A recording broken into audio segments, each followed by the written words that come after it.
नमस्कार स्वामी भक्तांनो, चैत्र शुद्ध द्वितीया हा दिवस म्हणजे स्वामी समर्थ भक्तांसाठी अत्यंत पवित्र आणि आनंदाचा दिवस. कारण या दिवशी अक्कलकोटचे दिगंबर दयाघन परब्रह्म स्वामी समर्थ महाराज प्रकट झाले असे मानले जाते.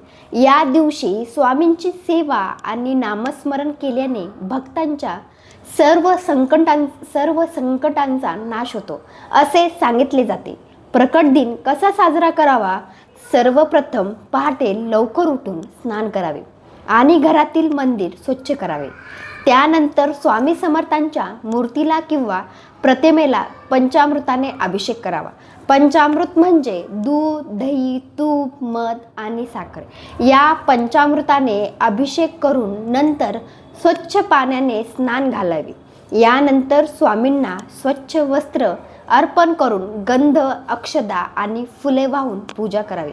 नामस्मरण आणि पारायण या दिवशी दिवसभर श्री स्वामी समर्थ या मंत्राचा जप करायचा. यामुळे खूप चांगलं होतं आणि फलदायी मानलं जातं. किमान 108 वेळा तरी हा मंत्र जप करायचा आहे. श्री स्वामी समर्थ, श्री स्वामी समर्थ. तसेच या दिवशी श्री स्वामी चरित्र सारामृत या पवित्र पोथीचे वाचन किंवा पारायण करणे अत्यंत पुण्यदायी मानले जाते. म्हणून तुम्ही पारायण करू शकता. 1 दिवसाचं पारायण करतात, खूप जण 3 दिवसाचं पारायण करतात, खूप जण 7 दिवसाचं पारायण करतात किंवा प्रकट दिनाच्या आधी 21 दिवसाचं सुद्धा पारायण करतात.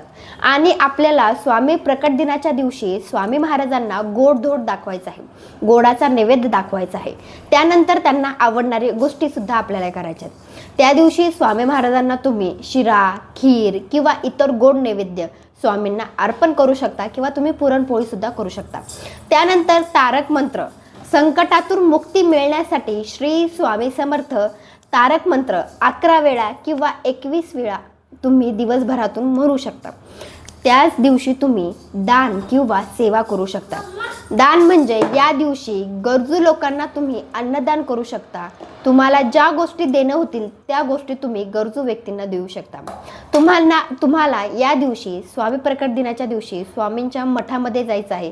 त्या ठिकाणी तुम्हाला सेवा करणं होत असतील तर तुम्ही त्या ठिकाणी सेवा करू शकता. त्याचबरोबर आरतीला त्या दिवशी तुम्हाला स्वामी मठामध्ये हजर राहायचं आहे.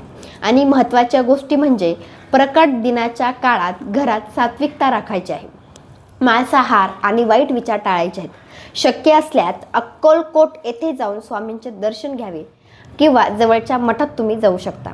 स्वामी समर्थ महाराज नेहमी आपल्या भक्तांना एकच दिलासा देतात, भिऊ नकोस, मी तुझ्या पाठीशी आहे. म्हणून या पवित्र प्रकट दिनी मनापासून स्वामींचे नामस्मरण करायचं आहे. आणि तुम्हाला हा व्हिडिओ आवडला असेल तर माझ्या स्वामी सखे चॅनलला सबस्क्राईब करा आणि इंस्टाग्रामला माझ्या चॅनलला फॉलो करा. भेटूया नंतरच्या व्हिडिओमध्ये. श्री स्वामी समर्थ. कमेंटमध्ये श्री स्वामी समर्थ नक्की लिहा.